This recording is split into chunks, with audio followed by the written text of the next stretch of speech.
What's up, guys? Welcome back to Alchemy Online.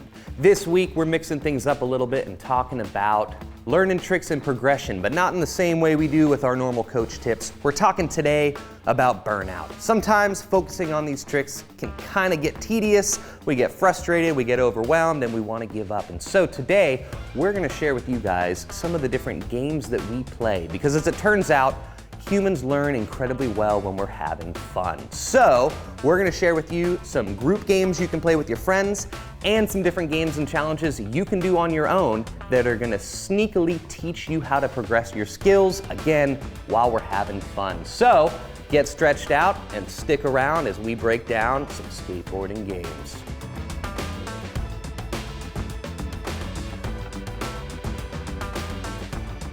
One of the simplest games that we use oftentimes in our skate camps that help us learn skills without thinking about it is playing tag. The way we play tag is very similar to how you do it on your feet. Of course, we're going to be riding skateboards. The rules are simple.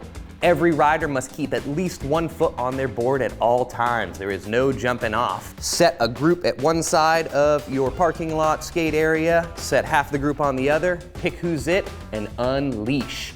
During tag, you're going to be focusing on avoiding getting tagged or tagging your friends, so much so that you won't notice how much more confidently you're working on your pushing, your kick turns, your steering. Again, the goal with this gamification is to focus on the fun and in the background, get more comfortable with those skills. So tag is a great way to get more comfortable with your basic riding, starting, stopping, and it's wonderful cardio. So consider playing tag with some of your friends. Another fun game to play with your friends is races. And I'm not talking about just pushing and stopping to a line, I'm talking about crab walk races. So we did an episode a little while back breaking down the crab walk where our feet are on our nose and our tail, and we're essentially kick turning off of both trucks. The way a crab walk race works is you have your competitors standing side by side, you identify a finish line, whatever it is, a parking space, a cone, some chalk, and someone says go. If you fall off your board during the crab walk race, that player has to go all the way back to start and start all over. Variations of the race also include red light, green light, where you can have a third person standing at the finish line, yelling green light for go, yelling red light for stop. If you go on a red, back to start. It's again just another way to break down these skills that you're not thinking about the crab walk, you're thinking about winning the race. So get out there and do some crab walk races.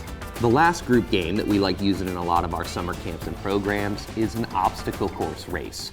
There's a few different ways to set it up, but in general, it requires marking spots on ramps and setting up or stacking different obstacles.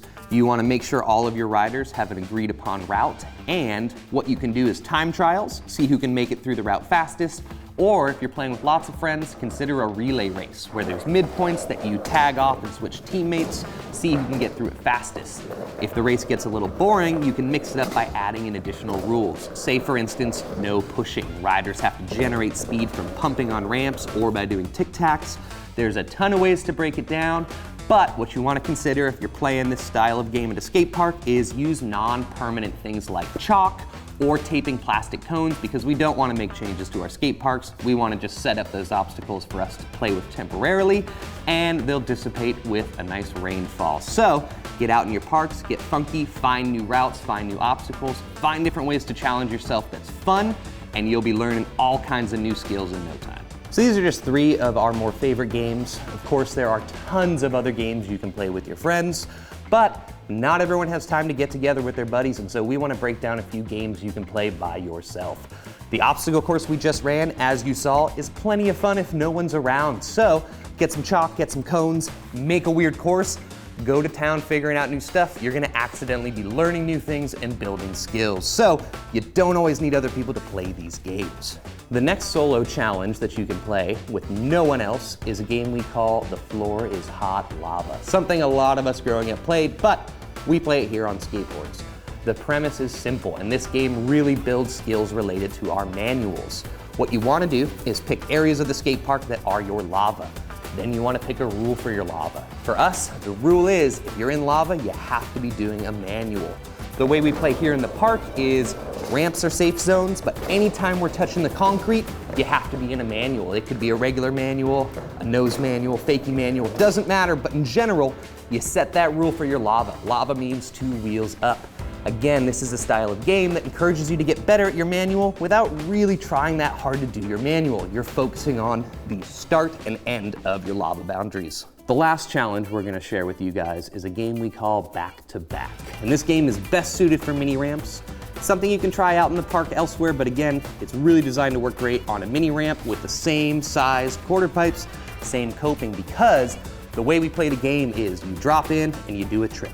Any trick, let's say frontside 50-50. The way the game goes is after you land that front 50-50, you immediately have to do the opposite version, so a backside 50-50. The game gets extra challenging when we set different rules. For instance, no setup tricks and no repeating of tricks. So we're building skills related to the tricks we're doing, but we're also building our mental skills because we have to perform tricks and be planning ahead what trick we're gonna do next, and then be ready to do the opposite version of it. So, Back to Back is a great way to build different mini ramp skills. You can play it with friends like you would play skate, see who can get the most tricks back to back, and again, you're accidentally getting way better at skateboarding while having fun, which is the whole point of this video, is gamification. So remember, friends, you want to learn tricks, and that's great, but don't fall into the pit of despair, hammering on those tricks over and over and over if you're losing the fun. So, keep things enjoyable, play more games, invite your friends. Skateboarding is all about having fun and playing. So